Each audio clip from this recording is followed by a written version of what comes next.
kembali di Kompas Petang bersama saya Friska Clarissa. Saudara Gubernur Jawa Tengah Ganjar Pranowo menegaskan tiket Rp750.000 untuk naik Candi Borobudur dalam tahap perencanaan. Sementara tiket masuk kawasan Candi Borobudur yakni Rp50.000. Rencana kenaikan tarif masuk Candi Borobudur masih dibahas oleh PT Taman Wisata Candi. Ganjar menyebut pesan dari Menko Marves, Luhut Binsar Panjaitan, Borobudur tidak boleh terlalu banyak mendapat tekanan beban, sehingga pengunjung yang naik Borobudur dibatasi. Kawasan Borobudur juga tidak boleh ada pencemaran. Saat ini UNESCO ikut mengawasi penataan Borobudur. Oh, masih dibahas oleh TWC nanti dengan badan pengelola. Dan itu bukan tiket masuk loh, itu tiket naik loh ya. Kemarin tulisannya tiket masuk, jadi semua takut. Tiket masuknya tetap. Bahkan yang anak sekolah biasanya 25.000 jadi 5.000. Ya, intinya kemarin pesan dari Pak Menko, satu, Borobudur sebagai candi tidak boleh mendapatkan tekanan. Tekanan itu yang naik bebas, banyak, terserah enggak. Sekarang diatur, dibatasi jumlahnya, 1.000 sekian kalau nggak salah. Terus kemudian sekitar kawasan juga mesti diatur agar tidak ada pencemaran. Maka kemarin electric vehicle ada. Saudara, rencananya pemerintah akan membedakan harga tiket masuk dengan tiket naik ke Candi Borobudur, yakni Rp50.000 untuk tiket masuk dan tiket naik ke Candi Rp750.000 untuk wisatawan lokal dan $100 dan untuk wisatawan mancanegara juga tadi yang saya sebutkan. Dan bagaimana perbincangan hangat ini yang di masyarakat, apakah akan jadi diberlakukan? Kita akan bahas bersama dengan Ketua Komisi 10 DPR RI, politisi PKB Saiful Huda, dan juga Ketua Umum Asosiasi Pelaku Pariwisata Indonesia ASPPI Agus Pahlevi. Selamat sore Mas Saiful Huda. Selamat sore Mbak, baik. Senang bisa jumpa langsung lagi ya. Terima kasih, Terima sama-sama. kasih. Dan juga Mas Agus, sehat ya Mas Agus?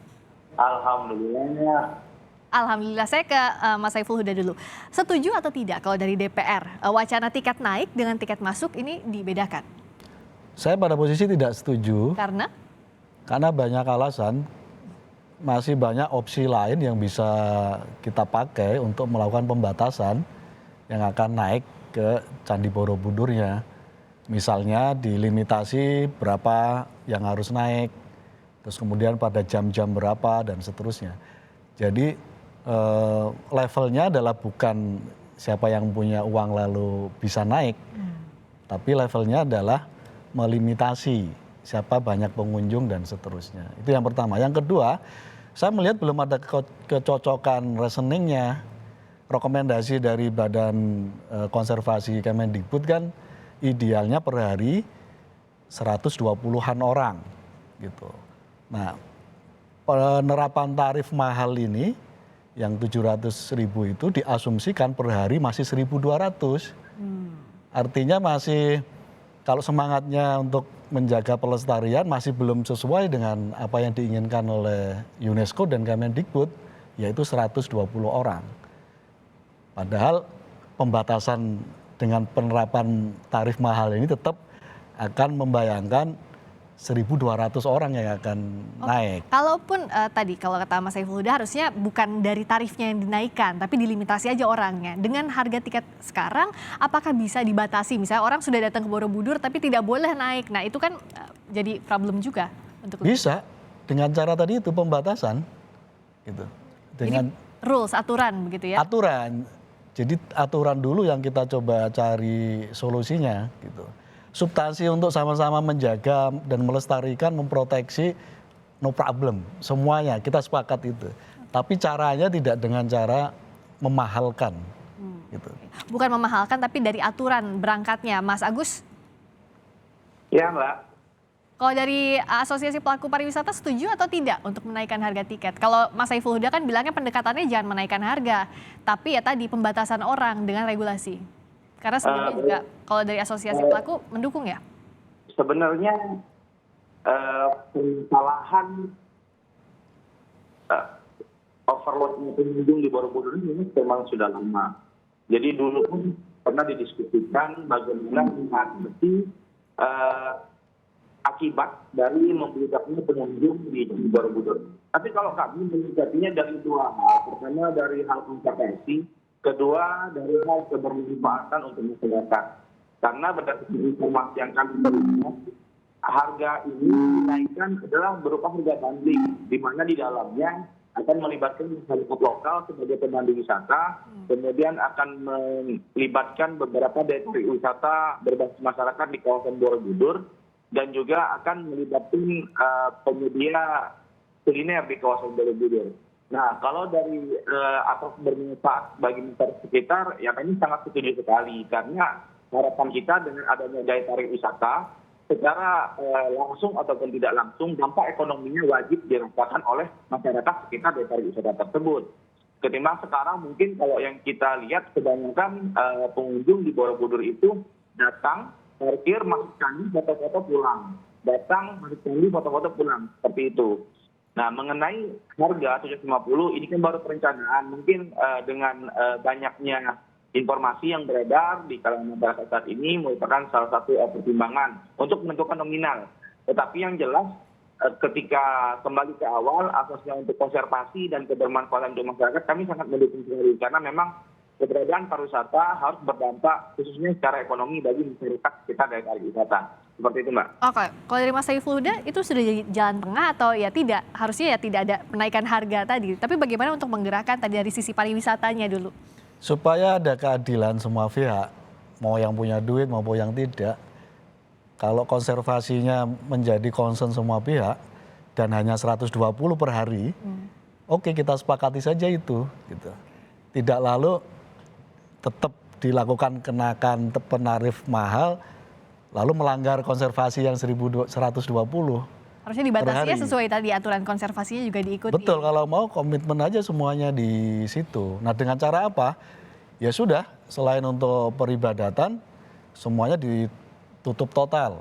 Nggak boleh. Caranya apa? Ya mengambil opsi lain, yaitu virtual tour untuk Borobudur. Jadi orang oke sepakat nggak semuanya bisa naik, terkecuali untuk peribadatan.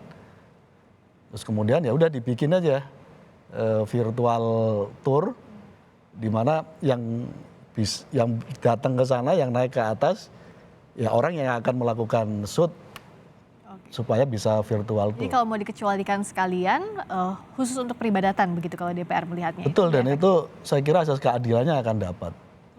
Kalau dari ASPPI sempat diajak diskusi atau tidak oleh pemerintah soal tadi rencana kenaikan ini, dan apa dasarnya sampai 750.000 tadi, dan apakah bisa dipastikan itu dari sisi pariwisata ada konservasi tapi tidak mengganggu hak warga atau hak umat Buddha untuk beribadah di sana?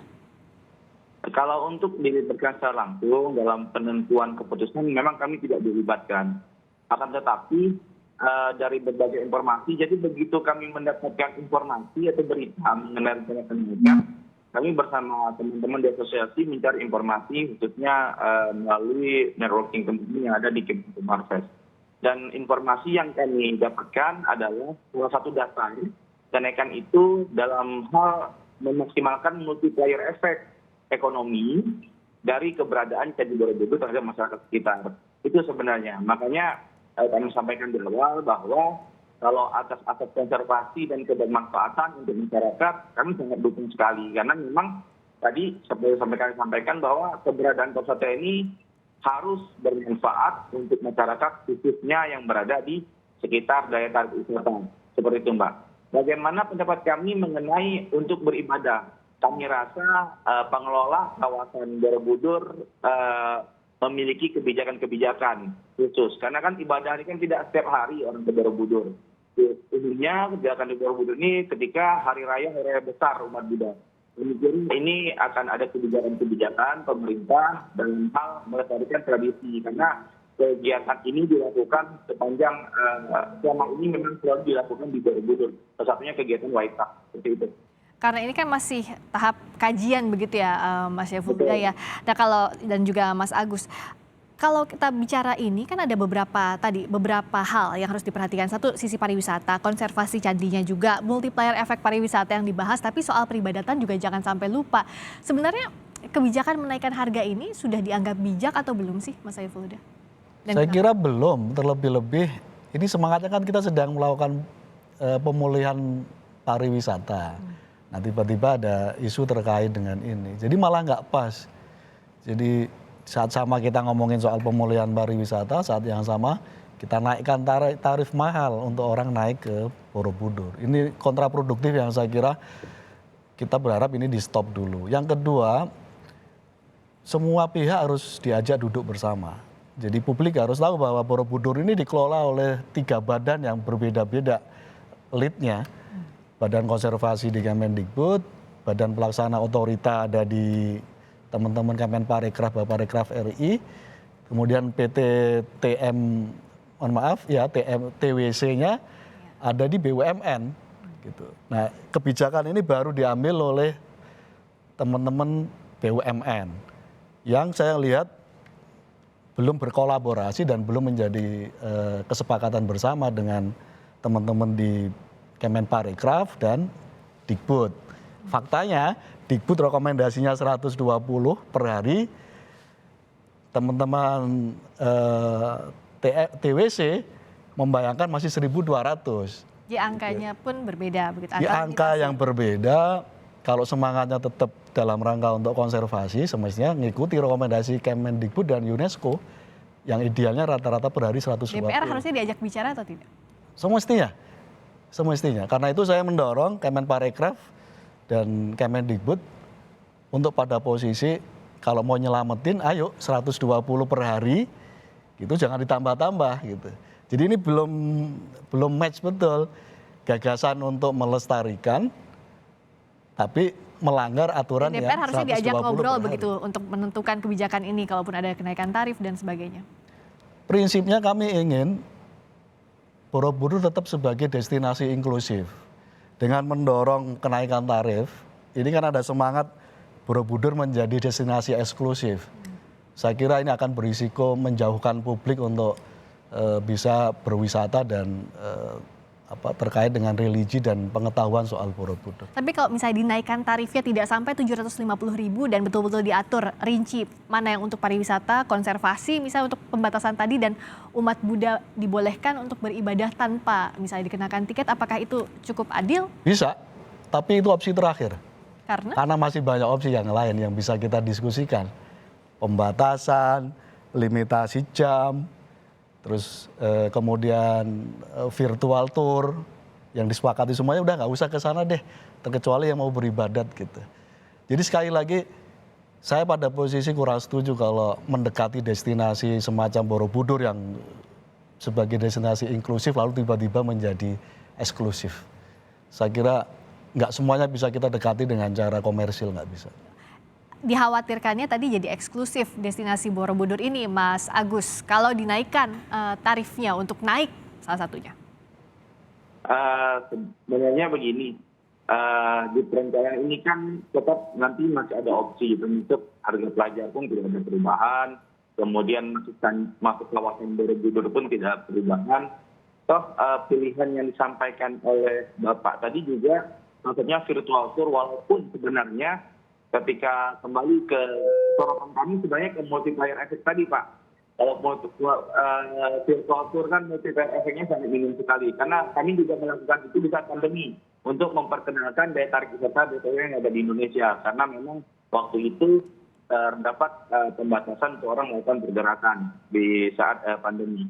Tetapi yang jelas saat ini kami juga memerlukan keterbukaan informasi. Kalaupun 750, seperti apa rinciannya bisa muncul angka segitu.